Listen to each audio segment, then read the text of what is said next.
రాజమహేంద్రవరంలో నామినేషన్ల సందడి నెలకొంది. వైసీపీ ఎమ్మెల్యే అభ్యర్థిగా మార్గాని భరత్రాం అట్టహాసంగా నామినేషన్ దాఖలు చేశారు. భారీ ర్యాలీగా నగరపాలక సంస్థ కార్యాలయానికి చేరుకుని నామినేషన్ దాఖలు చేశారు. పార్టీ నాయకులు, కార్యకర్తలు పెద్ద సంఖ్యలో ఈ కార్యక్రమంలో పాల్గొన్నారు.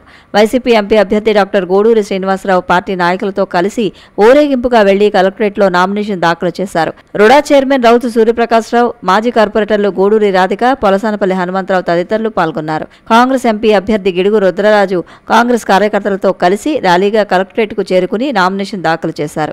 కాంగ్రెస్ నాయకులు రఘువీరారెడ్డి, కనుమూరి బాపిరాజు, సినీ నటుడు రాజా తదితరులు పాల్గొన్నారు.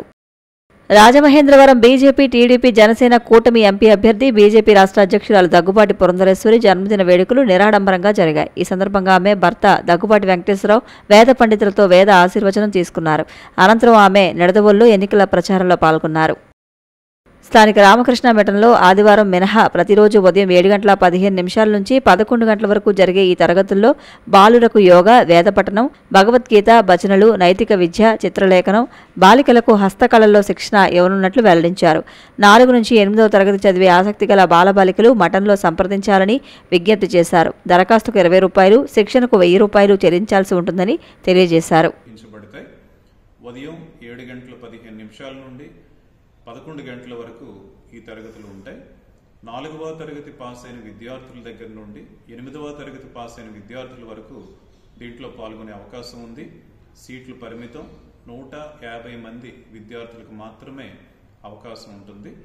కాబట్టి ఈ కార్యక్రమంలో భాగంగా యోగాసనాలు, భజనలు, అదేవిధంగా నైతిక విద్య, చిత్రలేఖనం ఇటువంటివన్నీ కూడా నేర్పించబడతాయి.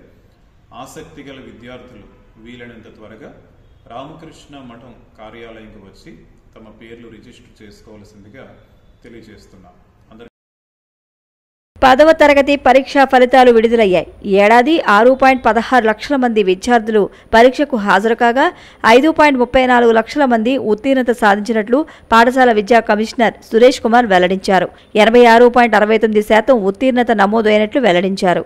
బాలికలు 89.17, బాలురు 83.21% మంది ఉత్తీర్ణత సాధించారన్నారు. 17 పాఠశాలల్లో ఒక్కరూ ఉత్తీర్ణత సాధించలేదన్నారు.